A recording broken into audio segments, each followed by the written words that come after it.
listening to the Life Edit Project podcast, where busy, ambitious high achievers get the tools they need to fight overwhelm and overthinking with balance, self-mastery, and a positive mindset.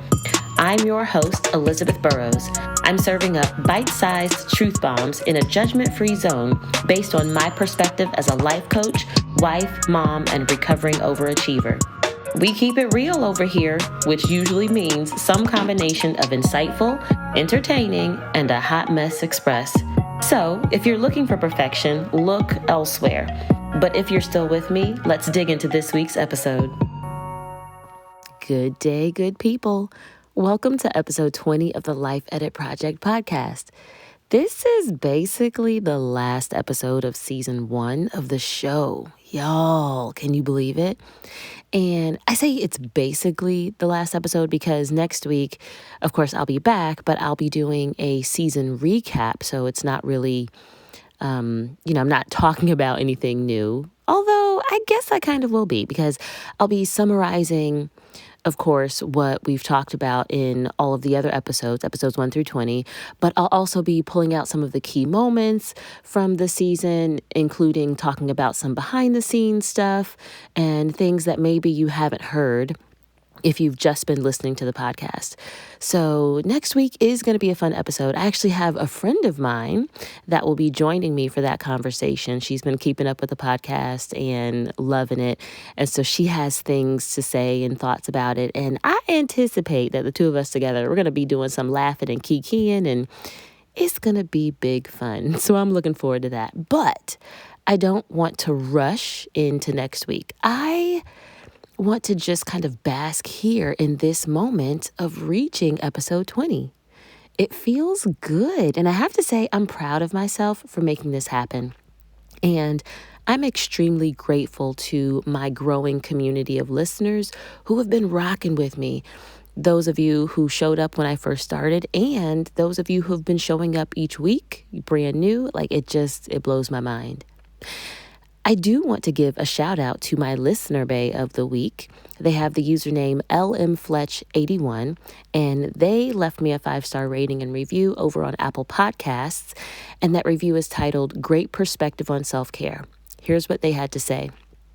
First of all, I love her voice. So soothing and easy to listen to. Secondly, I love her perspective on self-care. Episode 4 in that series is my fave. Great info. Definitely worth your time. Thanks, LMFletch81, for this kind and thoughtful review.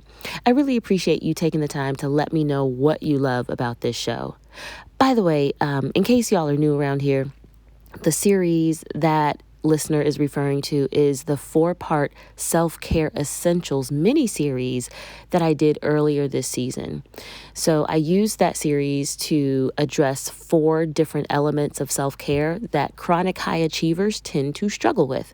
So if you're interested, circle back to episodes 13 through 16 and get caught up on those. And I highly recommend that you also check out episode 12.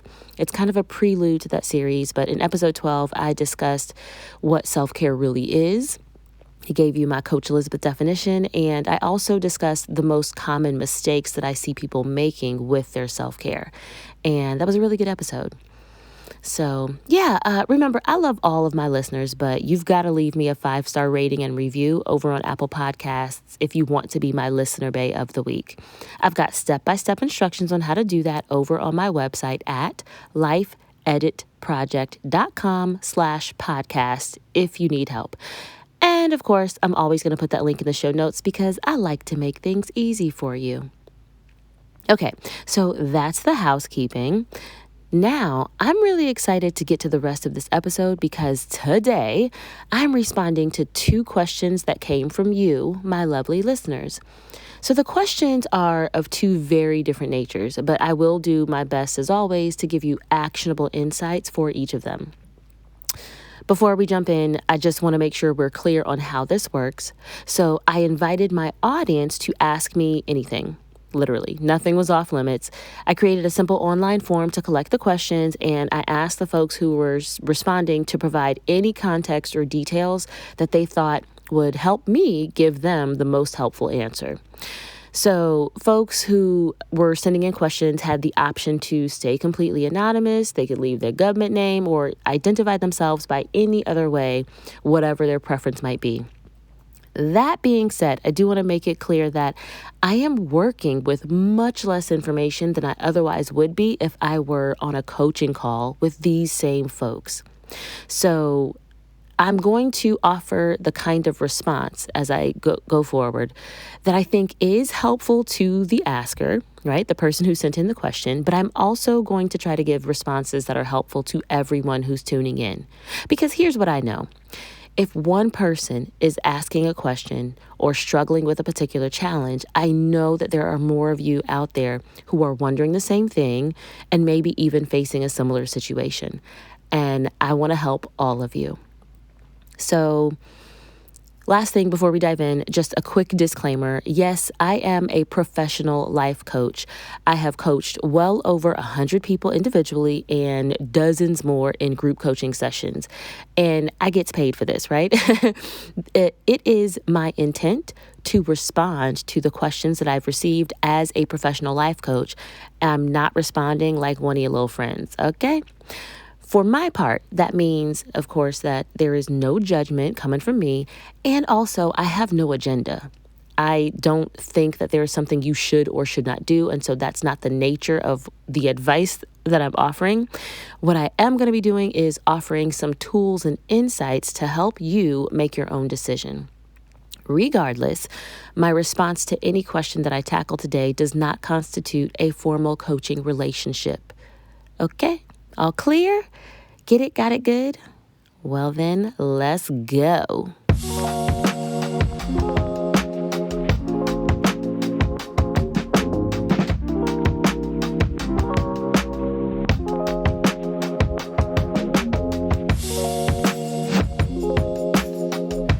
All right, so I mentioned for this AMA episode, I'm tackling 2 listener questions. And yes, they are very different. So we're going to be a little bit all over the place. Buckle up. It's going to be quite a ride. Okay. Question 1 was submitted by Yanni Threadgill. Yes, Yanni left a whole government name. I ain't mad at it. Okay. Here's what Yanni says.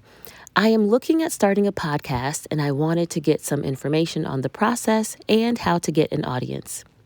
So just a heads up to you all who are listening, even if you don't think you care about the answer to this question, please stay tuned. Don't fast forward. It's worth a listen, I promise. Okay.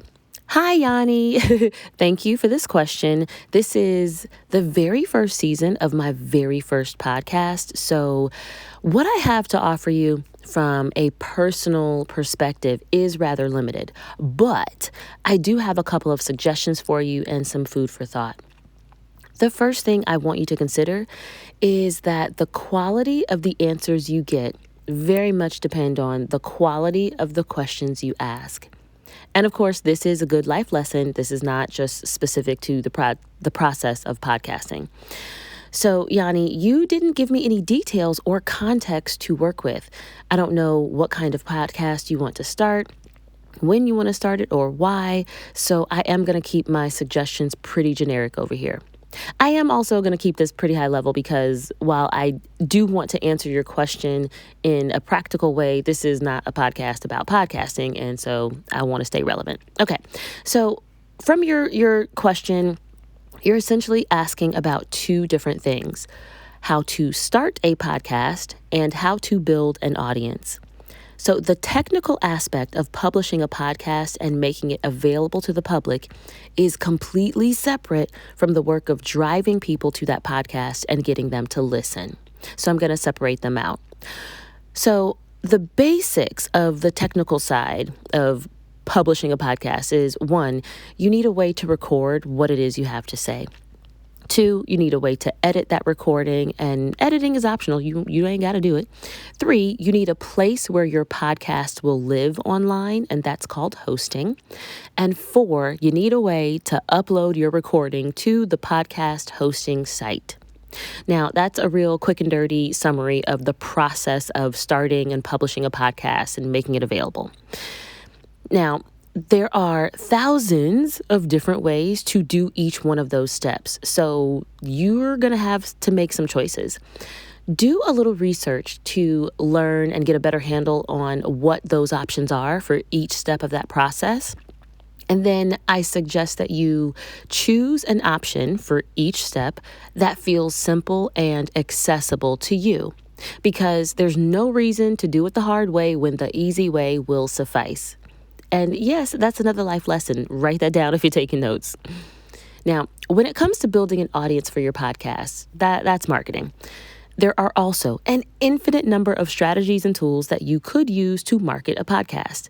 In the interest of keeping it all the way real, I'm just going to go ahead and say that there are so many other people in the podcasting space that can offer you good, helpful information. They have businesses set up around teaching people how to market podcasts. I suggest that you go looking for them. Go find their blogs, their podcasts, their YouTube channels, because they are set up to teach you the basics of starting and marketing a podcast. And depending on how you like to learn, that's going to determine which type of resource you look for. So if you learn by reading, look for blogs. If you learn by listening, look for podcasts. And if you like to learn by watching, then I suggest you go for YouTube.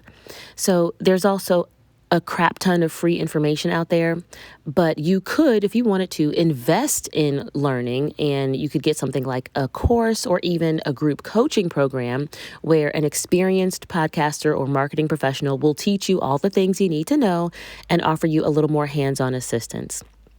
I will say this, don't overwhelm yourself with information.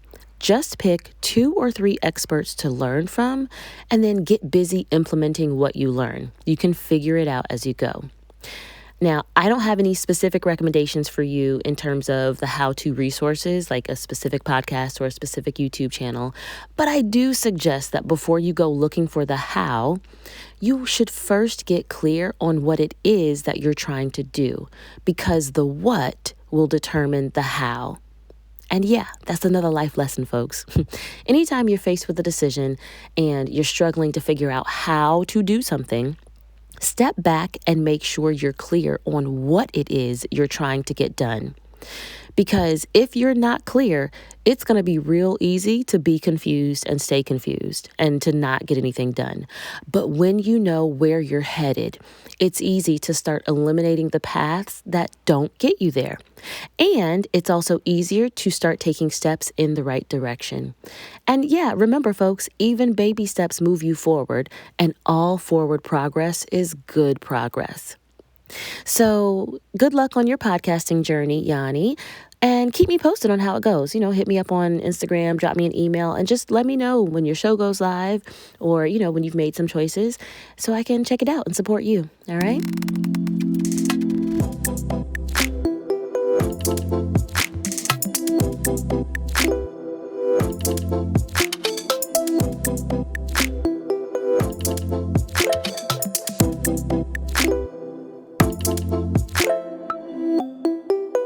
Okay, question 2 was submitted by an anonymous, almost 40-year-old female. That's what she said. Here is what she has to say. I've emotionally been stuck on a guy since 2007. How do I get over him? I literally have not spoken to this man in over 10 years. I still dream about him. I feel like I lost a soulmate. We had dated for a little bit, but essentially I played hard to get, and that kind of backfired. He is now married with 4 kids. We don't live in the same city, and I don't ever see or speak to him, but I think about him every single day, and I'm starting to think something's wrong with me. I just want to stop being sad over this and move on with my life. Seriously considering hypnosis at this point. Okay. Hey, sis. Thank you for submitting this question and for giving me an opportunity to support you through this challenge. I do just want to start by reminding everyone that this is a judgment-free zone. Whatever you think it is that you know, whatever it is that you've been through, this ain't about you right now, okay? And because this is a judgment-free zone, that also means that to you, dear listener, I am not standing in judgment of you, and I also do not want you to judge yourself, because judgment is not a feeling that is going to support you in your healing journey. I also want to acknowledge just how tough this must be for you to still be thinking about this man every day, even though you live in different places and you've had no contact for over 10 years. It makes sense that you're tired of feeling this way. So I want to call out a couple of things that I noticed from what you described. First, it sounds like you're holding a bit of a grudge against yourself for making what you believe to be a big mistake. You say that you played hard to get and it backfired. And it sounds like you're blaming yourself for not having the relationship you wish you had with him. So that's the first thing. Second, this seems to have gone beyond just the average case of heartbreak, and it's turned more into rumination. So even though you've had no contact with this guy for over a decade and you live in different places, you still think about him on the daily.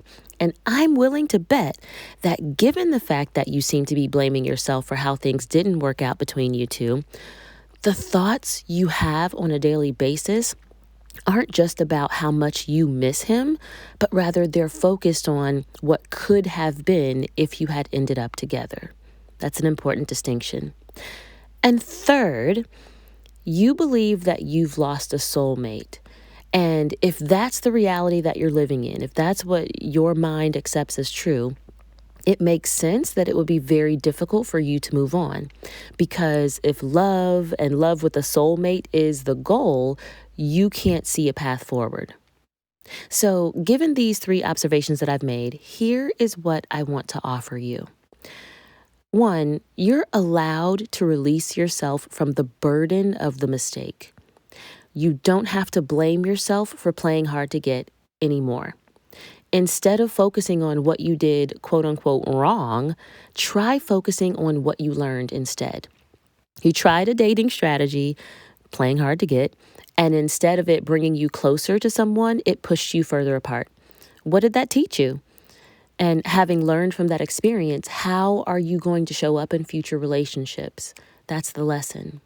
Number 2, own your choices, all of them, past, present, and future. Part of the rumination is you focusing on the things that didn't happen. But lean in, sis, because you need to hear this. Everything your brain is telling you about the relationship you could have had if you hadn't played hard to get is 100% made up.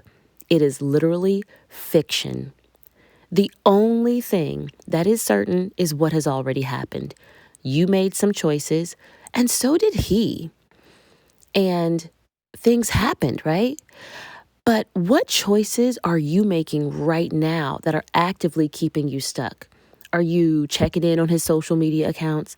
Are you tracking him through mutual friends? Are you looking at old photos of the two of you together? Do you keep replaying the last phone call you had with him over and over again in your head? If there's something you're doing in the present that is not serving you and getting over this guy, you get to make a new choice to do something different instead. And every day going forward, you can make more and better choices. Own them. The third thing I want to offer you is I want you to consider that your feelings are not facts. You believe you've lost a soulmate, so of course you feel sad. And of course you blame yourself for things not working out. But what if that's not true? Or rather, what if that's not the only truth there is? What if you could believe that you have more than one soulmate? If he's built his life and got a whole marriage and family with his other soulmate, then isn't it possible that there's an alternative happily ever after for you too? Or maybe the soulmate thing isn't about happenstance and needing to cross paths with a certain person. Maybe it's about opening yourself up to a deeper connection. And if that's the case, then maybe you didn't lose a soulmate, but maybe you just lost the possibility of a soulmate connection with that one guy. The final thing, sis, I want you to consider is that because you've been stuck on this guy for so long, you may need a different level of support to get unstuck. It's a really good sign that you want to get over him, but wanting to get over him and having the tools to get there are two different things. Your journey to getting over the guy that you say got away is going to include processing a lot of really hard feelings and challenging lots of habits and even undoing lots of lingering and comfortable beliefs that have kept you where you are. Give yourself what you need to grow through this process. And I know you joked about hypnosis, but to me, that's not off the table. You need something different than just what you've been doing. That might be hypnosis, but it could also be therapy. It could be coaching or anything else. But allow yourself to get the support you need. So if you or really anyone listening to this show needs support on getting unstuck from even the stickiest challenge or situation, I would love to work with you as your one-on-one coach. To get started, book a free call with me and let's talk about what you want to change, and I'll tell you how my coaching services can help you make it happen. The link to book a free call with me is in the show notes, as always. Okay, so I hope that was helpful to you all, short and sweet today. To both of the folks who submitted questions, thank you. And to all of my lovely listeners, thank you for listening both to this episode and all season long. I will be back in your ears next week with a season 1 recap. Until then, go take some baby steps toward the life you want to live. Because even baby steps will move you forward. All right? Peace. Thanks for tuning in to this episode of the Life Edit Project podcast. I'd love to hear what your favorite moment or key takeaway was from this conversation. You can send me a message on Instagram, Facebook, or Twitter to let me know. My handle is @LifeEditProject, all one word, in all the places. My social media is linked up in the show notes to make it easy for you. Holla at your girl. I'll be back next week with another episode. In the meantime, don't just stay busy with the life you have. Get busy creating the life you want.